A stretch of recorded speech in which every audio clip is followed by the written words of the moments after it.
I call the channel the Jungle Nook, and this is the second update with me dealing with my first major infestation of pests in my main plant room here. Actually, I'm starting to notice some pests in one of my other rooms as well. And this, I figured I'd do an update right now because I pretty much got everything taken care of for the moment. And I probably won't do another update for at least 3-4 weeks, maybe even longer. I've always had spider mites and fungus gnats, and there was, it might have been last winter that I also found some thrips. I took care of the thrips, never really seen them again. But the spider mites and the fungus gnats is an ongoing thing. It's never really been a problem. I've been able to take care of them just by wiping my plants down with distilled water, and once in a while I'll clean them up and polish them with neem oil. But what I've had to do here over the last about 2 weeks is every single plant got wiped down. Well, I shouldn't say every plant. There are 5 plants in here I did not wipe down at all. But pretty much every single plant got wiped down pretty thoroughly one time with just paper towels and distilled water. And then I've come back several times and wiped pretty much all of them down just a little bit more where I was seeing problems. But now everything has been treated with neem oil. You know, I wiped them down and polished up the leaves with neem oil. The spider mites were by far the worst problem. I literally had spider mites on almost every single plant in this room. A few of the plants had thrips. About a week into taking care of my plants, I then started noticing some sort of a red insect, some sort of a mite. Now, I don't know if it's just what they call the red spider mite, but there's also another red mite, when I was looking up, that I think could also be what I have, and that's more of a predator insect that actually feeds off of the white spider mites. I really don't know which one I have. I will show some clips of some of the problems. I use my cell phone to zoom in. They're not real good. I still got to go through and when I edit this and see what I can come up with of the actual insects and damage on some of the plants. Now you might be noticing there's a few plants that are missing, and there's a few plants that are a lot thinner. Some of the plants, you know, the infestation was just so intense and the plant was so delicate that I actually just took some cuttings and took care of the cuttings, and I'm trying to propagate it. And some of the plants, the leaves were so infested and damaged that I just removed them.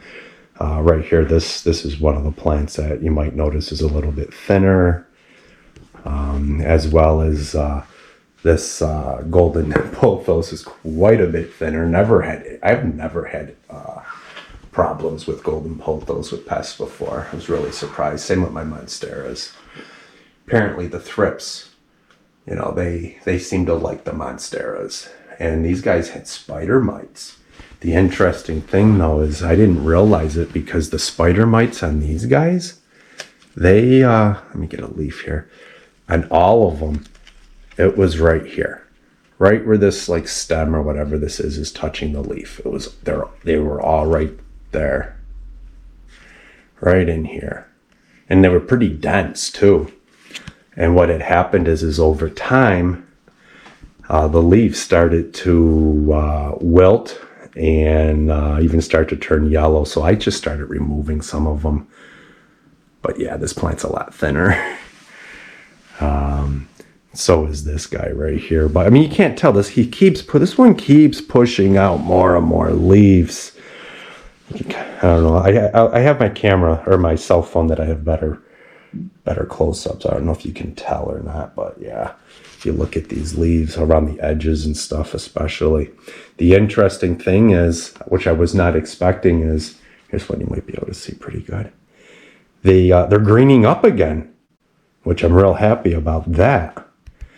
And they seem to be healthy. I mean, I'm getting flowers on my plants and stuff in here. So, yeah, this one has all the problems. It has had so many spider mites, so many thrips, the red mites, whatever they are. But yeah, everything's starting to bounce back, and I'm starting to get stuff under control. One thing that I noticed was not all of the plants that had a lot of spider mites had a lot of webbing.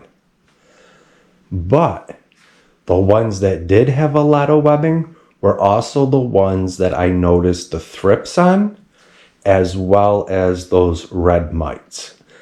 Now, there is a red mite that actually feeds on the other spider mites, the white ones. And there's also some thrips that will also feed on them as well.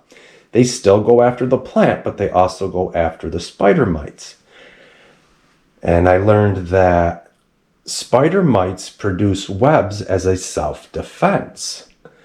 So those thrips and those red mites may actually be also feeding on the spider mites. And that could be why certain plants that I have had a lot of webbing as opposed to other ones that only had the spider mites. So I believe this is the section of the house or the room right here. All over here is where the problem really started to get out of control.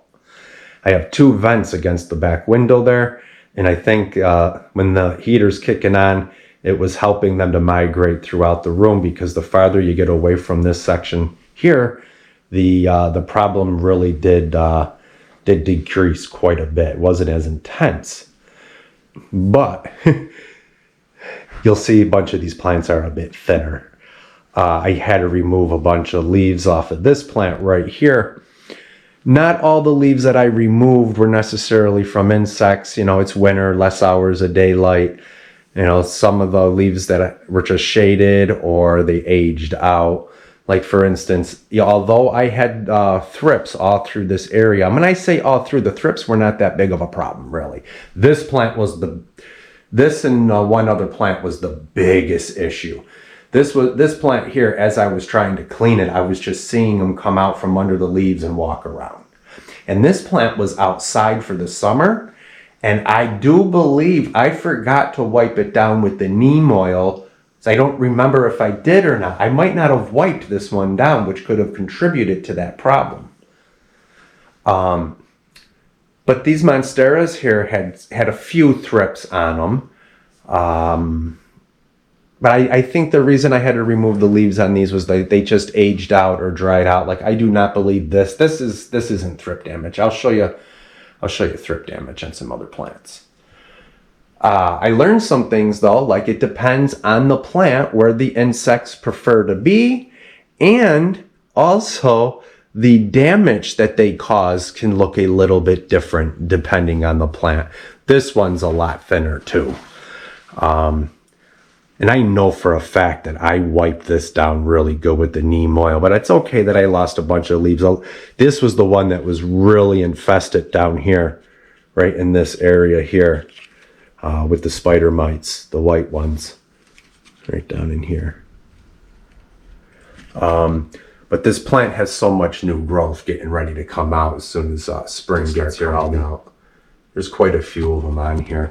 Actually, these vines, if you look, the vine itself is starting to grow new vines, which is what, here's another one, which is what's going to happen up here. These will actually become whole new vines. So it's going to fill in. It'll be nice. So yeah, this had a lot of mites, spider mites. This plant here had this plant had some thrips.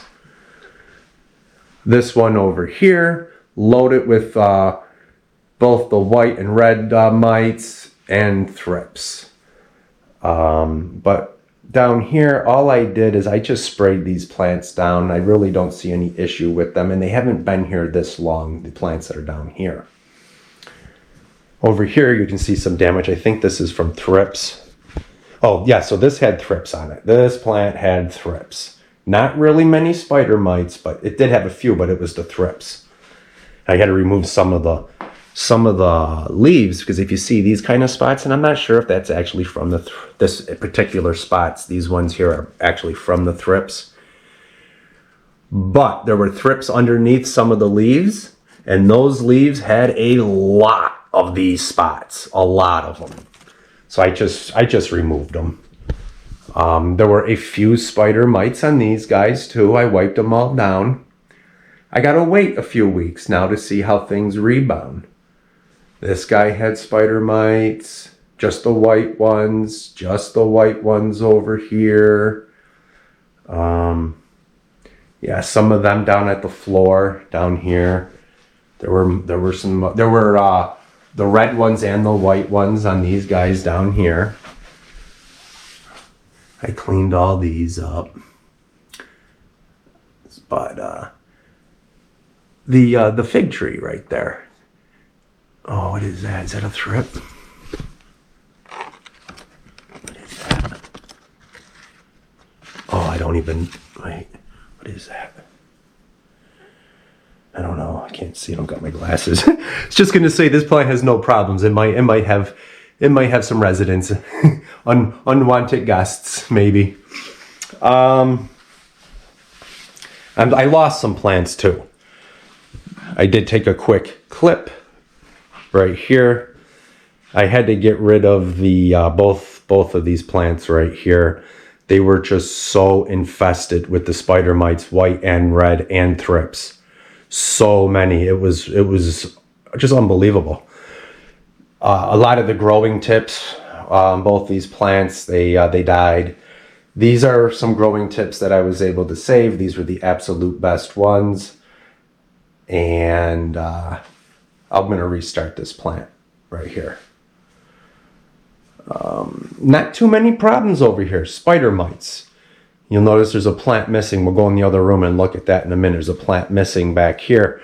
It was totally encrusted. Like I really thought about just getting rid of it, but not too bad over here. Now the thing about this area too is I made a video not too long ago where I cleaned up this area real good, and everything was wiped down. Floors were swept and cleaned. The walls, the tables, the plants, cleaned with the neem oil and water first. So this area was really pretty good. I was happy.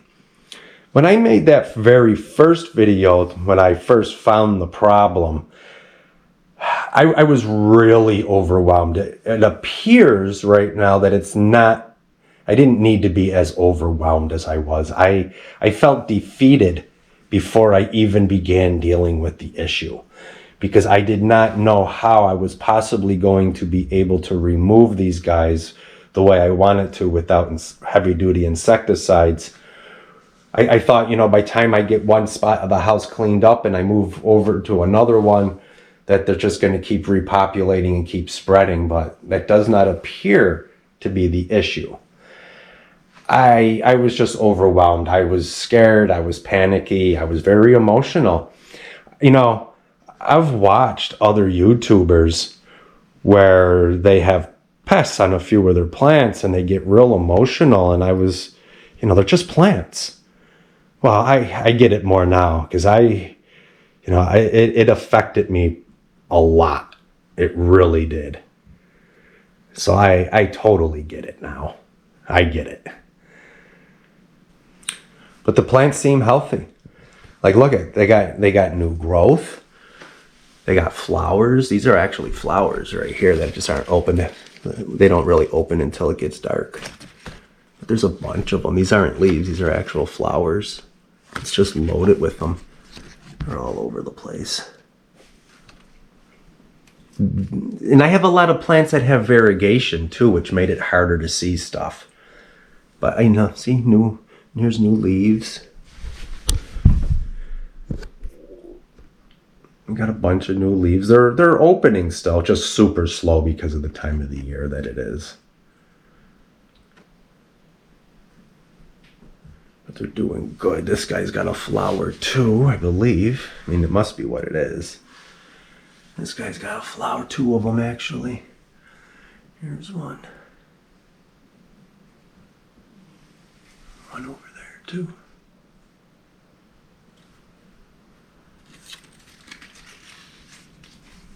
Yeah.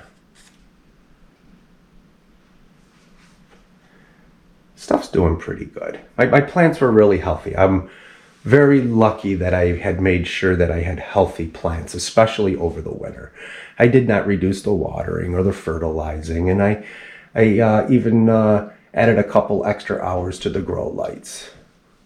The grow lights are a big reason why my plants do good as well. It's not just all the other care, but you know, I got quite a few grow lights in here.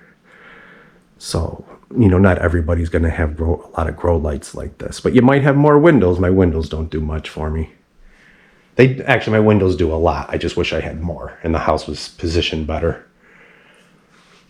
Now the banana plant, I have not cleaned the banana plant yet because I hadn't noticed anything on it. So I do still have to clean. I have a few plants that need to get done in the house. The banana plant, because I am noticing spider mites on it now, and I think I seen a thrip on it earlier, but I couldn't get close enough, fast enough to see. So this plant in this room still needs to get cleaned, and so does this here. Just to give you an idea of what the calcium spot. I'm always talking about my calcium spots. Like, this is what happens when I spill water on my plants. Now that ain't one time, that's many different times, you know, getting drips on it. That's what I'm talking about with my hard water here.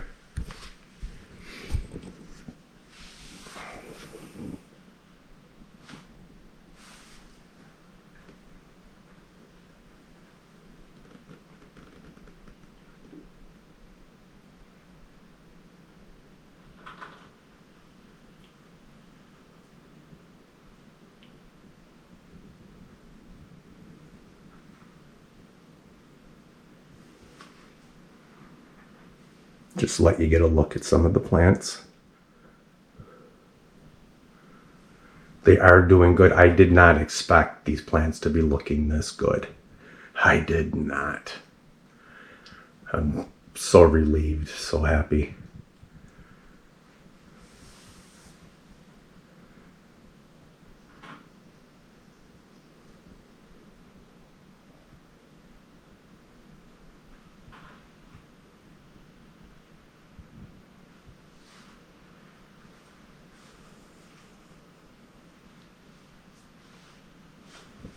Let's take a look in this room over here. So I'm starting to have some issues in this room too now. This plant that I'm going to show you first is the one that was out there on the table that I almost got rid of. Like, I almost got rid of this plant. Can you believe that? Look at how it bounced back. I'll have to look. I did try to get some clips on my cell phone of this plant. I'm not sure if they're going to work out or not. If they did, I'll show you right now. But yeah, what I did with this one, instead of even wiping it down with the water, this one was instantly just sprayed heavily with some diluted neem oil, and then I wiped it off. And it's been a week. And not only is it looking beautiful, well, I did lose a bunch of the growing tips, but not all of them. There's still some here. Some of the tips are still here. Oh, right. See, this is what I mean. This is what happened to a bunch of them. Let's see if I can grab it. Yeah. See, I did lose some. But this plant was so white, and it's getting green again. I mean, you can still see, probably, I'll use a cell phone if I have to, but you can see on these leaves, they were just hammered hard, but they're bouncing back. It's part of the reason why I'm doing this video right now, because a lot of the signs from the spider mite damage seems to be able to reverse itself.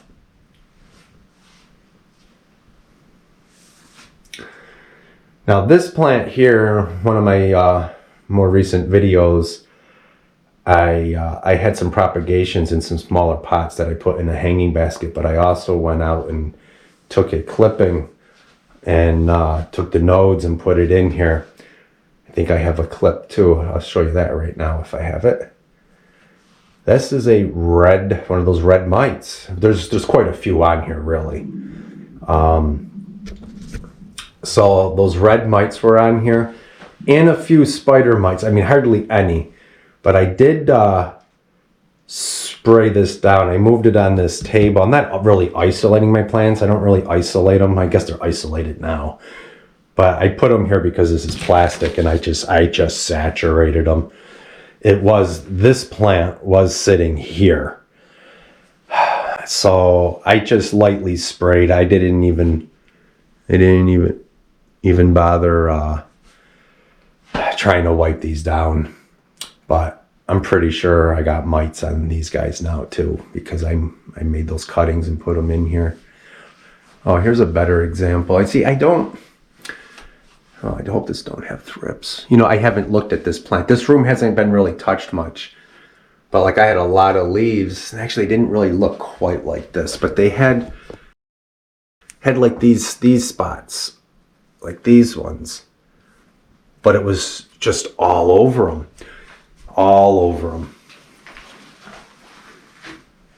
So yeah, I'm just letting you guys know I'm not so upset no more. I see the light at the end of the tunnel. I guess I overreacted with my emotions, with how upset I allowed myself to get, because I never dealt with anything like this on this kind of a scale. And yeah, so the next time it should be fine. I was considering ordering some predatory bugs to take care of the spider mite specifically, but also the thrips. But my humidity is so low at the moment, I got to keep doing what I'm doing. It's almost like an experiment. Water with a little bit of neem oils. You know, see what I can do with just that without using heavy duty insecticides. But if the problem bounces right back, if they come right back after about 3-4 weeks, and it's just like it was, I'm probably going to try to use the predatory bugs. I'll order some. Thing is, the humidity for those predatory bugs really should be ideally around 50-60%. They say 40% is the danger zone. I was looking them up. Well, 40% is the danger zone for them not being able to live. High 20s, which is what I've been running into, it kind of defeats the purpose. I used to have dehumidifiers here, and I gave them all away, but I know the people I gave them to are not even using them, so I'm going to ask for them back, even if I just borrow them, you know, just to get the humidity up over the winter time. And then I'll probably get some of those predator bugs. I've never used predator bugs before, because I've used them a little bit outside, you know. I'm a gardener by trade. You really need a large population for them. You know, if I spend a bunch of money on these bugs and I put them in here, once they eat everything, which is what you want, you know, you might lose them. So it never did me any good in the past to get any of them because I didn't have a problem. But I might end up doing that. If they come back just as hard as they are, I'm definitely going to bring them in to help me out. I've only used neem oil. So, you know, maybe after a few weeks or so, you know, I can just bring these guys in, not use any insecticides, and hopefully that helps me. I'll still, like, you can't wipe them down because you'd be wiping off all the good stuff as well as the bad. This is just a quick update, because I know there was some of you that really wanted me to do updates, and I don't always follow through with my updates. So that's what this is. This guy, I wiped it down before. I noticed there were problems. I did remove a few of the leaves. Some of the leaves were turning yellow, and some of them had some damage on them. I purposely left this one right here. I'll probably have to use my cell phone, but I'll see. This can make it easier. That right there, I almost believe is from Thrips.